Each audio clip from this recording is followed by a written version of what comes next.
Olá, queridos ouvintes. Antes de começarmos esta história perturbadora, se você é novo por aqui, inscreva-se no canal Histórias para Dormir e ative o sininho para não perder nenhum mistério real. Deixe seu like se você gosta de casos inexplicáveis e comente aqui embaixo. O que você faria se estivesse sozinho em um avião em pleno voo? Suas teorias sempre enriquecem nossas discussões. Agora, prepare-se para uma das histórias mais intrigantes da aviação brasileira. Era uma manhã típica de verão em São Paulo, janeiro de 2019. O calor já se fazia sentir às 7 da manhã e o aeroporto de Congonhas fervilhava com o movimento rotineiro de executivos, turistas e trabalhadores. Entre eles, destacava-se a figura elegante de Helena Monteiro, uma advogada corporativa de 42 anos, cabelos castanhos presos em um coque impecável, tailleur azul marinho e uma pasta de couro que nunca a abandonava. Helena havia trabalhado até tarde na noite anterior, revisando contratos para uma fusão empresarial milionária. Seu escritório no centro de São Paulo era conhecido pela eficiência e discrição, qualidades que a tornaram uma das advogadas mais requisitadas do país. Naquela manhã, ela tinha um compromisso inadiável no Rio de Janeiro. Uma reunião com investidores estrangeiros que poderia definir o futuro de sua carreira. O voo fretado havia sido organizado pela própria empresa. Era comum para executivos de alto escalão utilizarem aeronaves particulares para otimizar o tempo em viagens de negócios. Helena não era diferente. Valorizava cada minuto e detestava os atrasos frequentes da aviação comercial. No hangar da empresa de aviação executiva Aeroelite, localizado em uma área reservada do aeroporto, ela foi recebida por Marcos Silva, o gerente operacional. Marcos, um homem de 50 anos com experiência de décadas na aviação, sempre cumprimentava os passageiros pessoalmente. Era parte do serviço premium que a empresa oferecia. "Bom dia, doutora Helena", disse Marcos, estendendo a mão com um sorriso profissional. Tudo preparado para sua viagem ao Rio. O capitão Rodrigo Montenegro já está realizando os últimos procedimentos de verificação.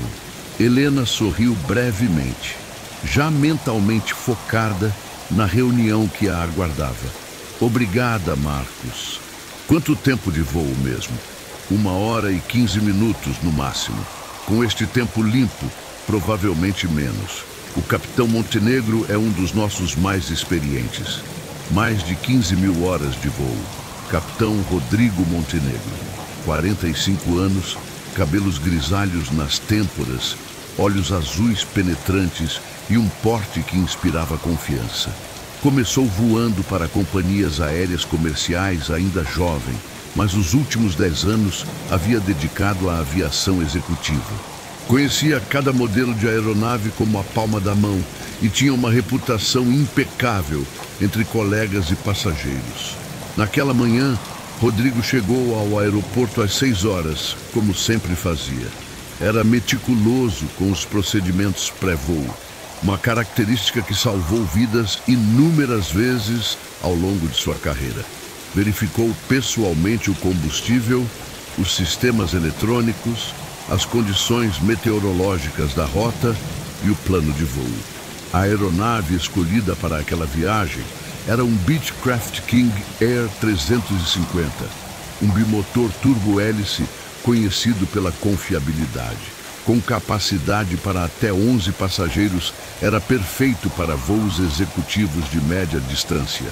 Aquela aeronave específica, prefixo PRLT, tinha apenas 2 anos de uso e histórico de manutenção exemplar.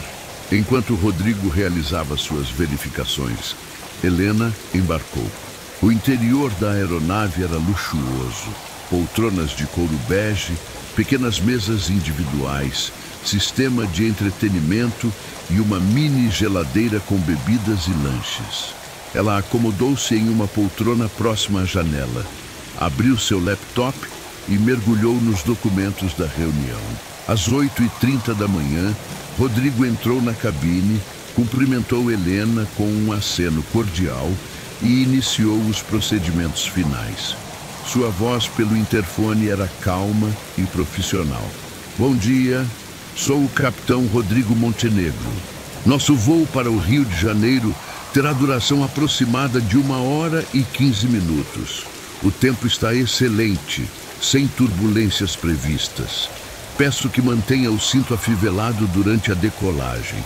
Helena murmurou um obrigada, sem levantar os olhos dos papéis. Estava acostumada com voos executivos e confiava na competência dos pilotos da Aero Elite. Às 8h45, após todas as autorizações da torre de controle, o King Air 350 taxiou pela pista. Rodrigo executou a decolagem com a suavidade de um veterano. A aeronave subiu rapidamente, deixando para trás a paisagem urbana de São Paulo. Em poucos minutos, estavam a 10.000 pés de altitude, voando sobre o Vale do Paraíba em direção ao Rio de Janeiro. Helena continuava imersa em seus documentos quando ouviu a voz de Rodrigo pelo interfone. Doutora Helena, atingimos nossa altitude de cruzeiro. Pode desafivelar o cinto se desejar. Chegada prevista no Santos Dumont às 10 horas. Ela acenou positivamente, sem tirar os olhos dos contratos. O voo transcorria normalmente. Lá fora, o céu estava cristalino, com algumas nuvens esparsas pontuando o azul infinito. O ronco suave dos motores criava uma atmosfera quase hipnótica. Foi então que, aproximadamente 30 minutos após a decolagem, Helena percebeu algo estranho. O silêncio. O motor continuava funcionando normalmente, mas havia um silêncio diferente na cabine. Não era o silêncio comum de um voo tranquilo, mas algo mais profundo, quase perturbador. Ela levantou os olhos dos documentos e olhou em direção à cabine de comando. A porta estava entreaberta, como sempre ficava em voos executivos para facilitar a comunicação entre piloto e passageiro. Mas Helena não conseguia ver Rodrigo. Pelo ângulo onde estava sentada, deveria conseguir vislumbrar pelo menos parte da silhueta dele, mas não via nada. Capitão Montenegro, chamou, ainda sem real preocupação. Talvez ele estivesse apenas se ajeitando no assento ou verificando algum instrumento. Silêncio. Capitão, repetiu, desta vez um pouco mais alto. Nada. Uma sensação estranha começou a se formar no estômago de Helena. Era como se uma mão gelada a tocasse por dentro. Ela salvou o documento no laptop, fechou a tela e se levantou devagar. Seus saltos faziam um ruído seco no piso da aeronave enquanto caminhava em direção à cabine de comando. Capitão Montenegro, está tudo bem? Ao chegar à porta da cabine, Helena parou. Seu coração disparou. A cadeira do piloto estava vazia, completamente vazia. O cinto de segurança estava desafivelado, pendurado ao lado do assento. Os instrumentos piscavam normalmente. O manche estava centralizado, mas não havia absolutamente ninguém no comando da aeronave. Helena sentiu suas pernas amolecerem. Por um momento, pensou que fosse desmaiar. Segurou-se na porta da cabine, respirando profundamente, tentando processar o que estava vendo. Não pode ser, sussurrou para si mesma. Ele deve estar em algum lugar. Virou-se rapidamente, examinando toda a cabine de passageiros. A aeronave não era grande. Não havia muitos lugares onde uma pessoa poderia estar. Verificou o pequeno toalete na parte traseira. Vazio. Olhou atrás das poltronas, embaixo das mesas. Nada. O capitão Rodrigo Montenegro havia simplesmente desaparecido. Em pleno voo, a 10.000 pés de altitude, em uma aeronave fechada, Helena voltou correndo para a cabine de comando. Seus conhecimentos sobre aviação eram limitados, mas sabia que um avião não podia voar sozinho indefinidamente. Olhou para o painel de instrumentos. Luzes verdes, números estáveis, tudo aparentemente normal.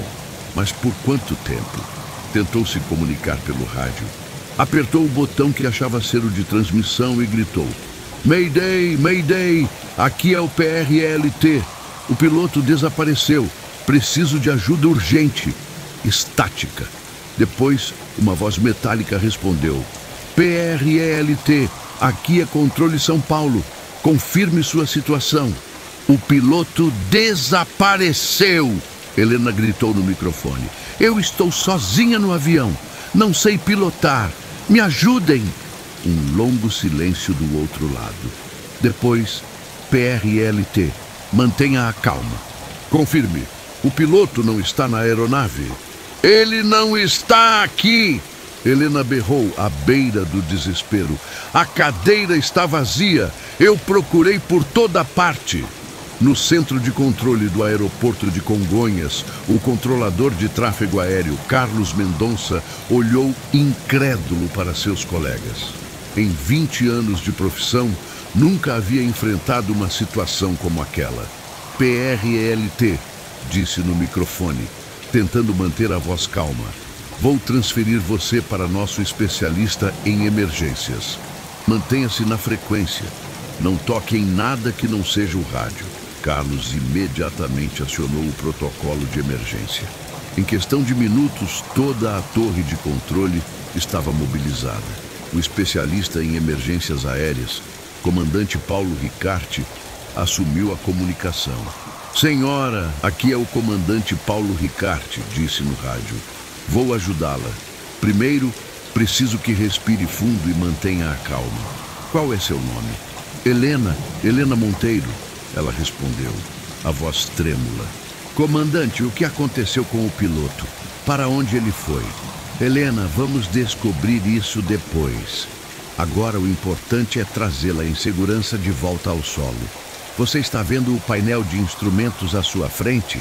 Helena olhou para a infinidade de mostradores, botões e luzes. Estou vendo, mas não entendo nada disso. Está bem. Vou guiá-la passo a passo. Primeiro me diga, você vê um mostrador com números que se parecem com uma altitude? Algo como 10.000 ou 10.000. Helena procurou até localizar o altímetro. Sim, está marcando 10.200. Perfeito. E há um mostrador que marca a velocidade após alguns segundos. 220? Excelente. Helena, sua aeronave está estável. O piloto ativou o piloto automático antes do que aconteceu. Isso nos dá tempo para planejar o pouso. Enquanto Paulo Ricarte iniciava as instruções básicas de voo, uma operação sem precedentes se desenrolava no aeroporto de Congonhas. O diretor-geral foi notificado, a Polícia Federal foi chamada e um perito em acidentes aéreos estava a caminho. Mas a pergunta que todos se faziam permanecia sem resposta. Como um piloto experiente desaparece de uma aeronave em pleno voo? De volta ao avião, Helena tentava seguir as instruções de Paulo enquanto lutava contra o pânico. Comandante, disse no rádio, eu não consigo entender. Como ele saiu daqui? As portas estão todas fechadas. Eu verifiquei tudo. Helena, concentre-se apenas em manter a aeronave estável por enquanto. Temos os melhores especialistas trabalhando neste caso. Mas mesmo Paulo Ricarte, com décadas de experiência, estava perplexo. Já havia lidado com emergências de todos os tipos. Falhas mecânicas, problemas médicos, até sequestros. Nunca com o desaparecimento completo de um piloto em pleno voo. Helena olhou pela janela da cabine. Lá embaixo, a paisagem brasileira se estendia em todas as direções. Montanhas verdes, estradas como linhas finas, cidades que pareciam conjuntos de blocos. Tudo parecia tão normal, tão pacífico. Mas ali dentro, a 10.000 pés de altitude, ela vivia um pesadelo incompreensível. Comandante, disse no rádio, quanto combustível este avião tem? Paulo consultou as especificações da aeronave em seus arquivos. O King Air 350 tem autonomia para aproximadamente 4 horas de voo com o combustível máximo. Helena, quando foi o último contato que você teve com o piloto? Helena pensou. Ele falou comigo pelo interfone quando chegamos à altitude de cruzeiro. Disse que eu podia desafivelar o cinto. Isso foi, acho que há cerca de 15 minutos. E você não ouviu nada depois disso? Nenhum ruído, movimento, nada? Nada. Eu estava trabalhando, lendo documentos. Quando percebi o silêncio e fui verificar, ele não estava mais lá. Paulo fez anotações rápidas. 15 minutos. Em 15 minutos, um piloto experiente havia simplesmente desaparecido de uma aeronave pressurizada, voando a 10.000 pés de altitude, sem deixar qualquer vestígio. Enquanto Helena recebia instruções básicas sobre os controles da aeronave, na sede da Aeroelite, o caos havia se instalado. Marcos Silva, o gerente que a havia recebido pela manhã, estava ao telefone com autoridades, tentando explicar o inexplicável. Senhor delegado, dizia Marcos, eu mesmo vi o capitão Montenegro entrar na aeronave. Ele fez todas as verificações, decolou normalmente. Não há explicação lógica para isso. Do outro lado da linha, o delegado Roberto Campos, da Polícia Federal, fazia perguntas diretas. Marcos, existe alguma possibilidade de acesso externo à aeronave? Algum compartimento, escotilha, algo que permita a saída de uma pessoa? Impossível, delegado. O King Air é uma aeronave pressurizada. Qualquer abertura em altitude causaria despressurização imediata. Além disso, não há compartimentos grandes o suficiente para uma pessoa se esconder.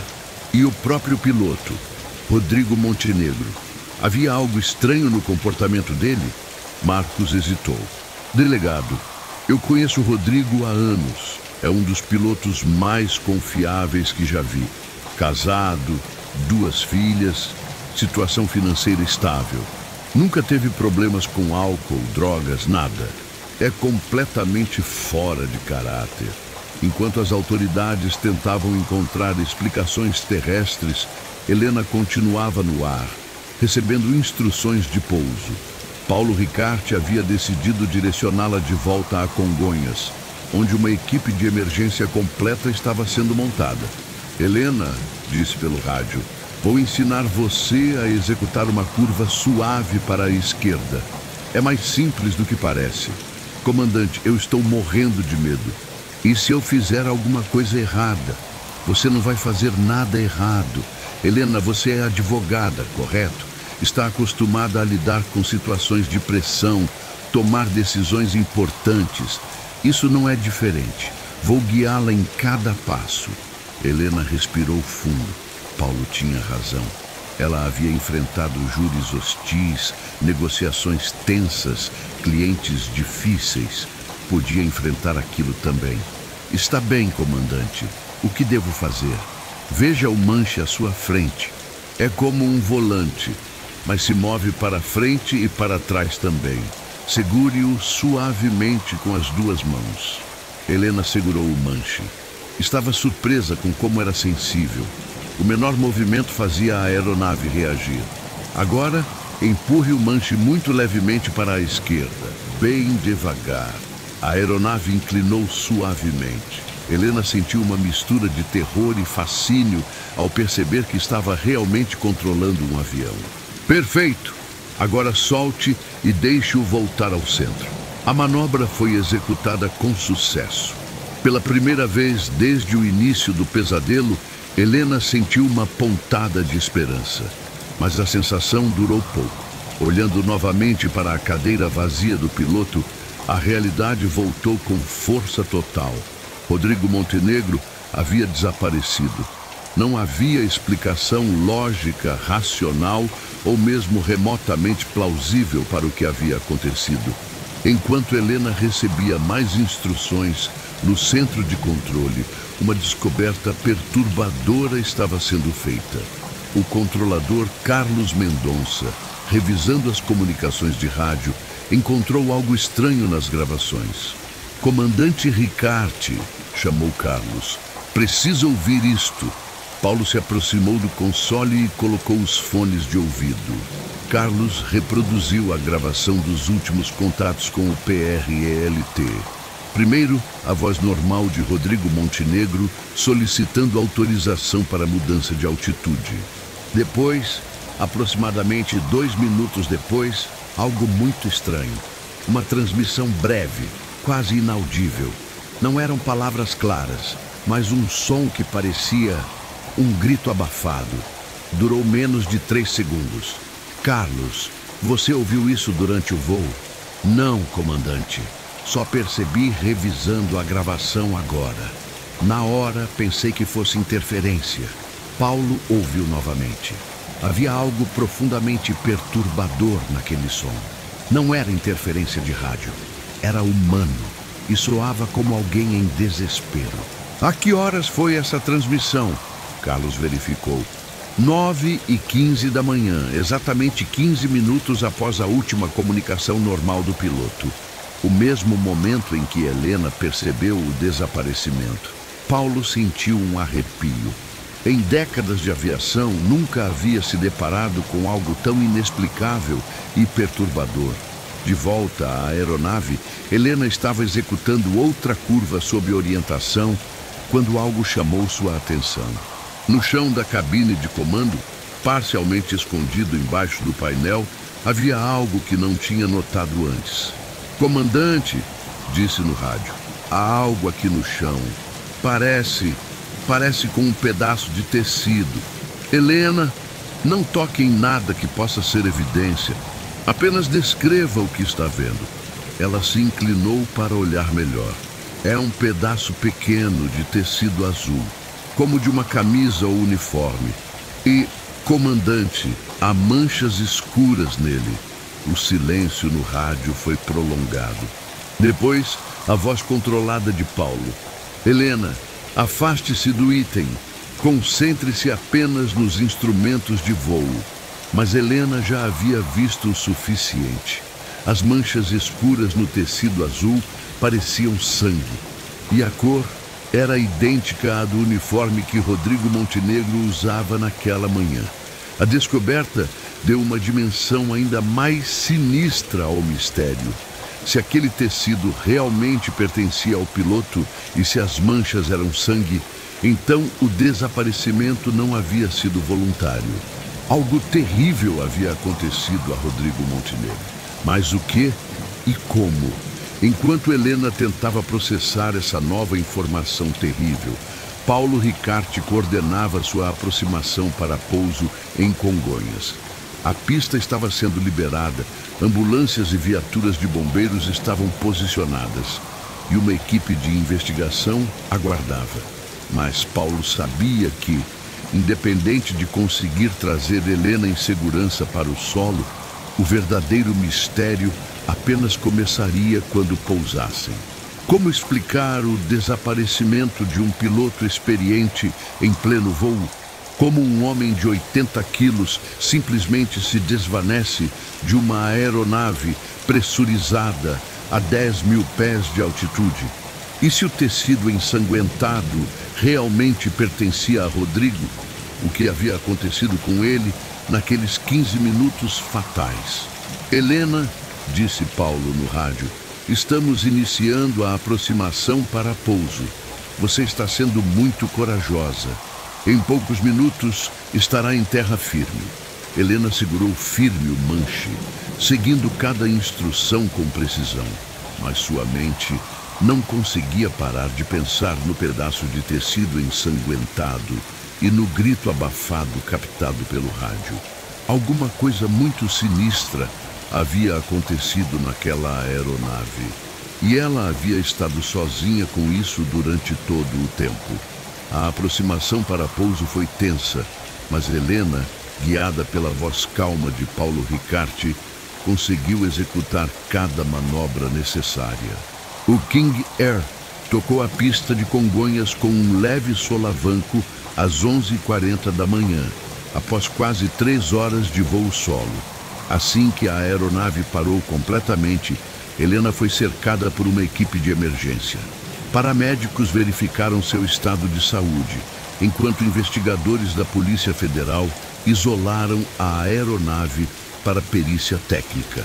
O delegado Roberto Campos foi o primeiro a interrogá-la, ainda no aeroporto.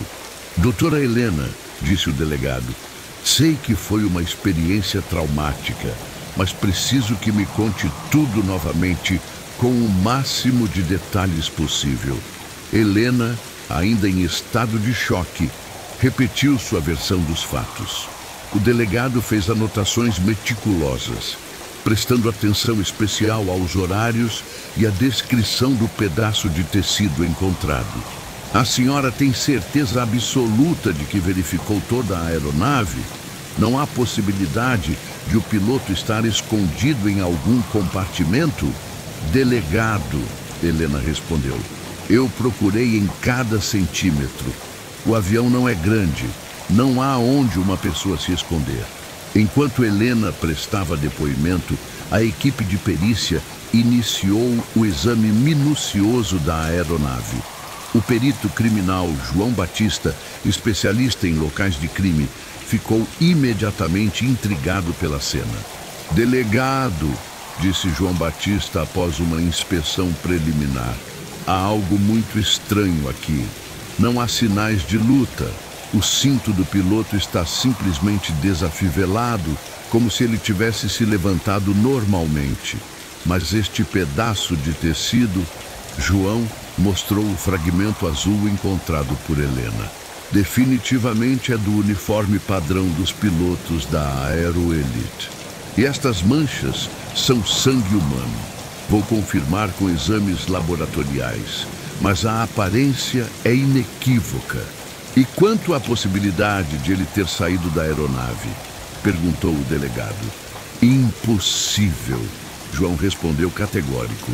Esta aeronave estava pressurizada a 10.000 pés. Abrir qualquer porta ou janela causaria uma despressurização explosiva que seria fatal para qualquer pessoa a bordo. Além disso, mesmo que sobrevivesse, seria impossível fechar a abertura por fora. O delegado Roberto Campos estava perplexo. Em 20 anos investigando crimes, nunca havia se deparado com um caso tão inexplicável.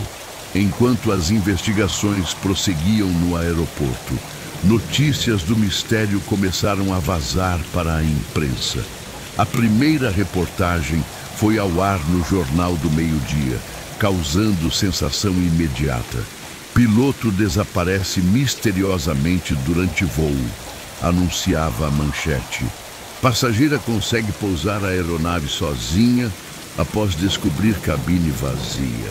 Em poucas horas, jornalistas de todo o país convergiam para Congonhas. O caso do piloto desaparecido rapidamente se tornou o assunto mais comentado nas redes sociais e programas de televisão. As teorias começaram a surgir quase imediatamente. Algumas pessoas falavam em sequestro, outras em suicídio, e havia até quem sugerisse explicações sobrenaturais. Mas para aqueles diretamente envolvidos na investigação, as teorias convencionais simplesmente não faziam sentido. No final da tarde, o delegado Roberto Campos convocou uma coletiva de imprensa. Diante de dezenas de jornalistas, tentou explicar o inexplicável. O caso está sendo investigado com absoluta prioridade, disse Roberto. Posso confirmar que o capitão Rodrigo Montenegro desapareceu da aeronave durante o voo, em circunstâncias que ainda não conseguimos explicar. A passageira, doutora Helena Monteiro, demonstrou coragem extraordinária ao conseguir pousar a aeronave com orientação de nossos controladores. Um jornalista levantou a mão.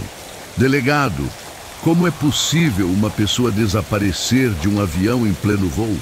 Essa é exatamente a pergunta que estamos tentando responder, Roberto respondeu. Por enquanto, posso dizer que não há indícios de crime comum. Não foi um sequestro tradicional. Não há evidências de violência extrema. E não há explicação física óbvia para o desaparecimento. Outro jornalista questionou. E as teorias de suicídio? Estamos considerando todas as possibilidades, mas devo lembrar que não encontramos um corpo. Além disso, seria fisicamente impossível alguém saltar de uma aeronave pressurizada nessas condições. Enquanto a coletiva prosseguia, uma investigação paralela se desenvolvia na casa de Rodrigo Montenegro, em um bairro de classe média alta, na zona oeste de São Paulo. Mariana Montenegro, esposa do piloto desaparecido, estava inconsolável. Casados há 15 anos, ela conhecia o marido melhor do que qualquer outra pessoa no mundo. Rodrigo jamais faria algo assim, dizia entre lágrimas para o investigador encarregado do caso familiar. Ele ama as filhas, me ama, tem uma carreira sólida. Não há razão para ele desaparecer voluntariamente. As filhas do casal, Sofia de 13 anos e Isabela de 10, estavam devastadas. Para elas, o pai era um herói que voava pelos céus. Como ele poderia simplesmente desaparecer? O investigador João Carlos Ferreira, especialista em pessoas desaparecidas, fez perguntas detalhadas sobre o comportamento recente de Rodrigo. Mariana, nas últimas semanas, você notou alguma mudança no comportamento dele? Ansiedade, preocupação, algum problema no trabalho? Mariana pensou cuidadosamente antes de responder. Não, João Carlos. Rodrigo estava normal, talvez um pouco mais cansado que o habitual, mas nada fora do comum. Ele havia mencionado que estava voando mais horas devido à alta temporada de janeiro. E financeiramente, havia alguma pressão, dívidas, problemas? Nenhum. Rodrigo sempre foi muito responsável com o dinheiro. Temos uma reserva de emergência, as contas em dia. Ele até estava planejando uma viagem de férias para a família no final do mês. João Carlos anotou cada detalhe. O perfil de Rodrigo Montenegro não se encaixava em nenhum padrão conhecido de desaparecimento voluntário. Enquanto isso, na sede da Aeroelite, uma auditoria completa estava sendo conduzida. Marcos Silva, o gerente operacional, fornecia todos os registros de voos de Rodrigo dos últimos 6 meses. Investigador, disse Marcos para o agente da Polícia Federal. Rodrigo voou exatamente 142 horas nos últimos 6 meses. Todos os voos documentados, todos os passageiros identificados. Nunca houve uma única reclamação ou incidente. O agente analisou os registros meticulosamente. Marcos, havia algo diferente no voo de hoje? Algum procedimento especial? Rota alternativa? Absolutamente nada. Era um voo de rotina São Paulo-Rio. Rota padrão, passageira regular da empresa. Rodrigo havia feito esse mesmo trajeto pelo menos 50 vezes. E a aeronave? Algum problema técnico recente? O PRLT passou por revisão completa há 2 semanas. Todos os sistemas funcionando perfeitamente. É uma das aeronaves mais novas da frota. Quanto mais os investigadores aprofundavam a análise, mais inexplicável o caso se tornava. No laboratório de perícia criminal, resultados preliminares confirmavam as suspeitas iniciais. O sangue no tecido era humano, tipo A positivo, o mesmo tipo sanguíneo de Rodrigo Montenegro. O DNA ainda estava sendo analisado, mas a compatibilidade era quase certa. Mais perturbador ainda era a análise do tecido em si. As fibras estavam rasgadas de forma irregular, como se tivessem sido arrancadas com força. Não era um corte limpo de tesoura ou faca, mas algo mais violento. Doutor Batista, disse a perita química responsável pela análise, este tecido foi arrancado sob pressão extrema. Veja os padrões de ruptura das fibras. É como se alguém tivesse puxado com força brutal. João Batista examinou os resultados. E o sangue? Qual o padrão de distribuição? Interessante. Não são respingos ou gotas. É mais como se o tecido tivesse sido embebido ou pressionado contra uma fonte de sangramento ativo. As descobertas fortaleciam a hipótese de que algo violento havia acontecido a Rodrigo Montenegro, mas ainda não explicavam como ele havia desaparecido completamente. 3 dias após o incidente, Helena Monteiro finalmente se sentiu emocionalmente estável o suficiente para dar uma entrevista mais detalhada. O delegado Roberto Campos queria revisar cada segundo da experiência dela, procurando detalhes que pudessem ter passado despercebidos inicialmente. Doutora Helena, disse Roberto, quero que feche os olhos e tente se lembrar daquele momento exato quando percebeu que algo estava errado. O que exatamente chamou sua atenção? Helena fechou os olhos, concentrando-se na memória. Foi o silêncio, mas não era um silêncio normal. Era como se a presença dele tivesse simplesmente sumido. É difícil de explicar. Tente explicar. Qualquer detalhe pode ser importante. Quando você está acostumada a voar, desenvolve uma sensibilidade para o ambiente da aeronave. Você sente a presença de outras pessoas, mesmo sem vê-las. Naquele momento, foi como se eu estivesse completamente sozinha no avião, entende? Roberto anotou. Era uma observação subjetiva, mas interessante. E quando você foi até a cabine, descreva exatamente o que viu. A cadeira estava vazia, mas... Delegado, agora que penso melhor, havia algo estranho na posição do assento. Como assim? O assento estava girado ligeiramente para a direita, como se ele tivesse se levantado rapidamente e se virado para trás, como se estivesse olhando para a cabine de passageiros. Essa informação era nova e potencialmente significativa. Roberto fez uma anotação especial. Helena, há mais alguma coisa que você lembra? Qualquer som, movimento, sensação? Ela hesitou. Delegado, vai pensar que estou louca, mas... Diga qualquer coisa que lembrar. Quando encontrei aquele tecido ensanguentado, senti um cheiro estranho na cabine. Não era forte, mas era como um cheiro de ozônio, sabe? Como depois de uma tempestade com muitos raios. Roberto parou de escrever e olhou diretamente para Helena. Tem certeza disso? Sim, foi bem sutil, mas definitivo. É um cheiro que sempre me chama a atenção porque me lembra da minha infância no interior. O cheiro de ozônio, após tempestades elétricas, era causado pela ionização do ar. Mas o que poderia causar ionização dentro de uma aeronave em voo? Enquanto a investigação oficial prosseguia, teorias alternativas começaram a ganhar força na internet e em programas de televisão sensacionalistas. Um ufólogo famoso alegou que o caso apresentava todas as características clássicas de uma abdução alienígena. Segundo ele, desaparecimentos em altitudes elevadas, sem deixar vestígios físicos, eram padrões conhecidos em casos de OVNI.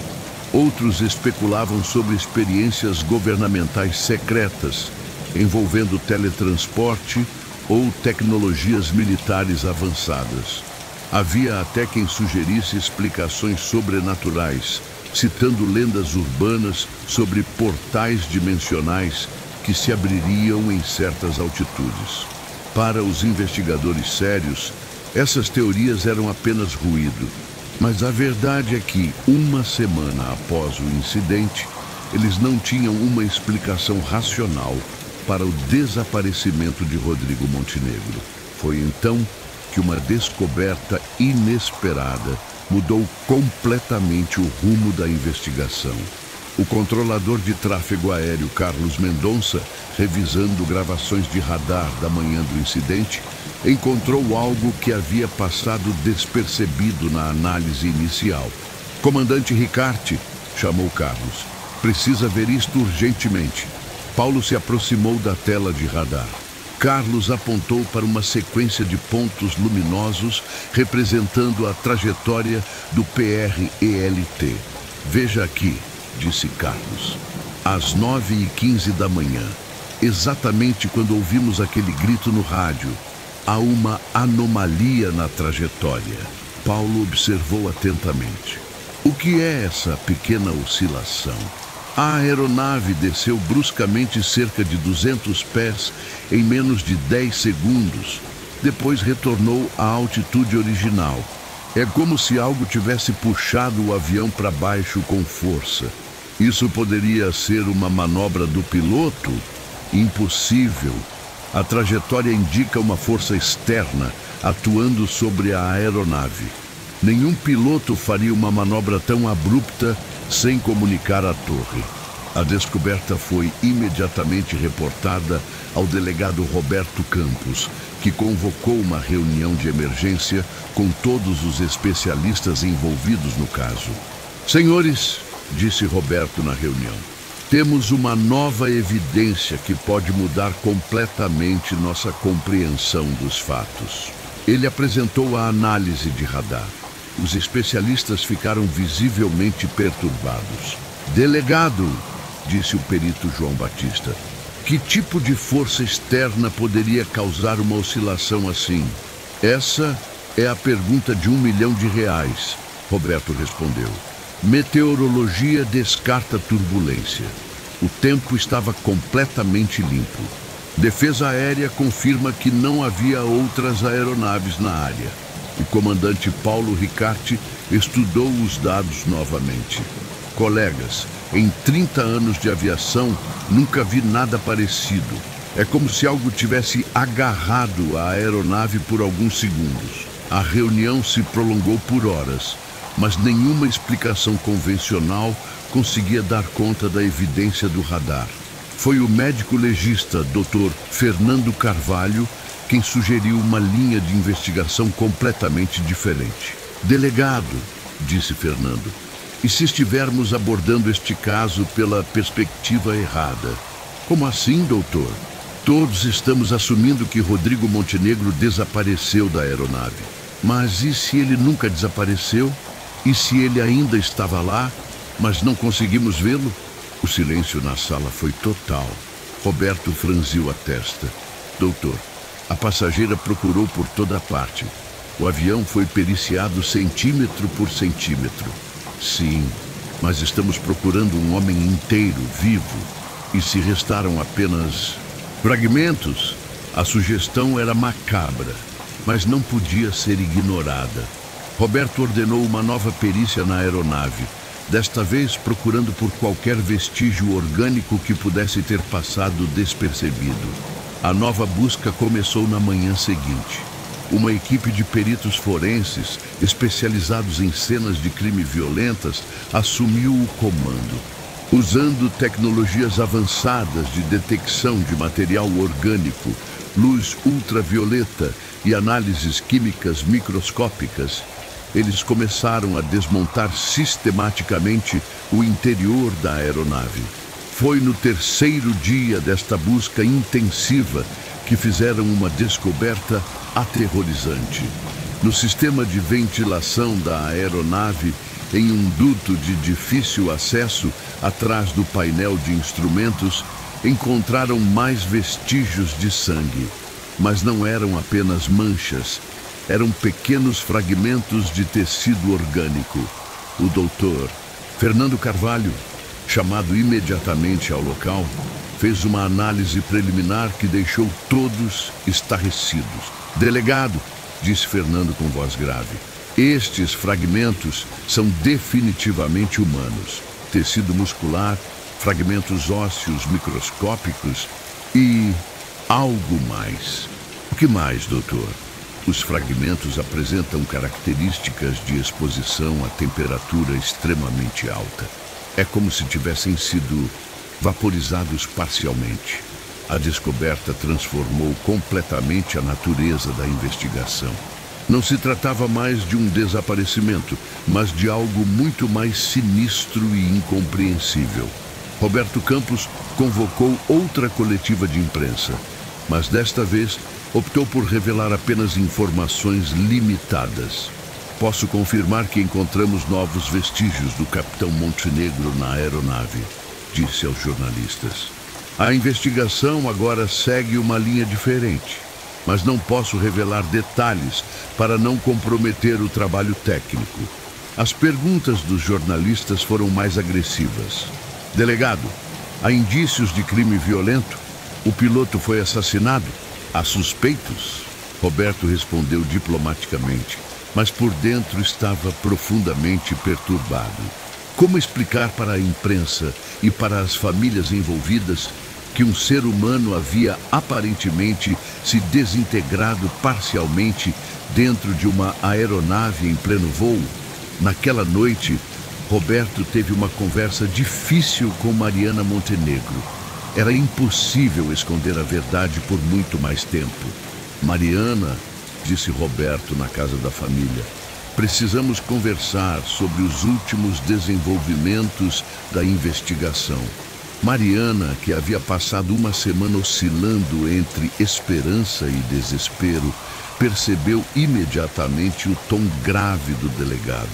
Roberto, me diga a verdade, meu marido está morto, não está? Roberto respirou fundo. Mariana, encontramos evidências de que algo muito grave aconteceu com Rodrigo durante o voo. Não sabemos exatamente o que, mas é improvável que ele tenha sobrevivido. Mariana desabou em lágrimas. As filhas, que estavam na sala ao lado, correram para consolê-la. Como ele morreu? Perguntou Sofia, a filha mais velha, com a maturidade forçada de quem havia crescido uma década em uma semana. Não sabemos ainda, Sofia. É por isso que a investigação continua. Mas Roberto sabia que talvez nunca soubessem realmente o que havia acontecido naquela manhã de janeiro, a 10.000 pés de altitude. Nas semanas seguintes, especialistas de todo o mundo foram consultados. Físicos, médicos, especialistas em aviação, até consultores militares foram chamados para analisar as evidências. As conclusões foram uniformemente perturbadoras. Não havia precedente conhecido para aquele tipo de ocorrência. Um físico teórico da USP sugeriu que algum tipo de descarga elétrica de intensidade extraordinária poderia ter causado os danos observados. Isso explicaria o cheiro de ozônio relatado por Helena e os fragmentos vaporizados encontrados no sistema de ventilação. Mas de onde viria uma descarga elétrica assim dentro de uma aeronave em voo em condições meteorológicas perfeitas? Um especialista militar, falando sob condição de anonimato, mencionou experimentos com armas de energia direcionada que, teoricamente, poderiam causar efeitos similares. Mas não havia registros de testes ou operações militares na área naquele dia. Outros especialistas sugeriram fenômenos atmosféricos raros, como raios em bola ou descargas eletromagnéticas de origem desconhecida. Cada teoria parecia mais improvável que a anterior. 3 meses após o incidente, o caso oficialmente foi classificado como morte por causas indeterminadas. O relatório final da Polícia Federal concluiu que Rodrigo Montenegro havia morrido durante o voo PRELT de 8 de janeiro de 2019, mas as circunstâncias específicas permaneciam inexplicadas. Helena Monteiro, traumatizada pela experiência, mudou-se para o exterior e nunca mais voou.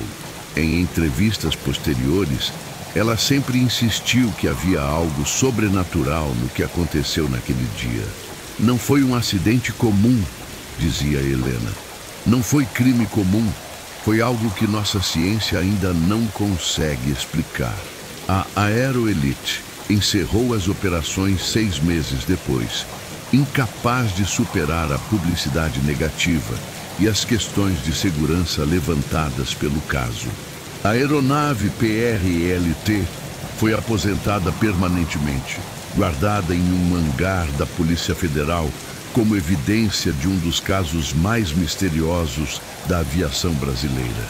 Mariana Montenegro never remarried. Ela dedicou os anos seguintes a cuidar das filhas e a manter viva a memória do marido. Ocasionalmente, ela recebia ligações de pesquisadores, jornalistas ou curiosos querendo saber mais sobre o caso. Mas a verdade é que, mesmo ela, que conhecia Rodrigo melhor que qualquer pessoa no mundo, nunca conseguiu entender o que realmente aconteceu naquela manhã de janeiro. O caso Rodrigo Montenegro entrou para os arquivos de casos não solucionados, junto com outros mistérios que desafiam nossa compreensão da realidade.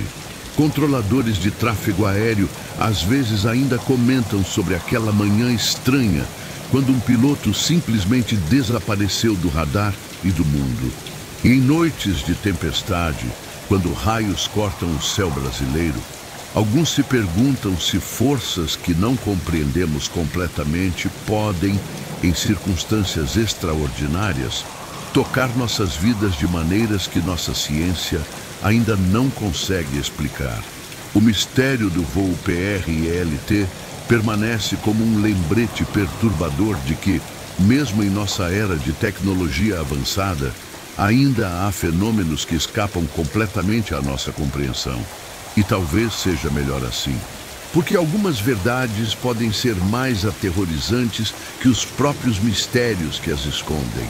E assim termina a história do piloto que desapareceu em pleno voo, deixando apenas perguntas sem resposta e a certeza de que nem tudo no nosso mundo tem uma explicação racional. Até hoje, quando aviões cruzam os céus do Brasil, alguns pilotos se lembram de Rodrigo Montenegro e se perguntam: será que estamos realmente sozinhos lá em cima?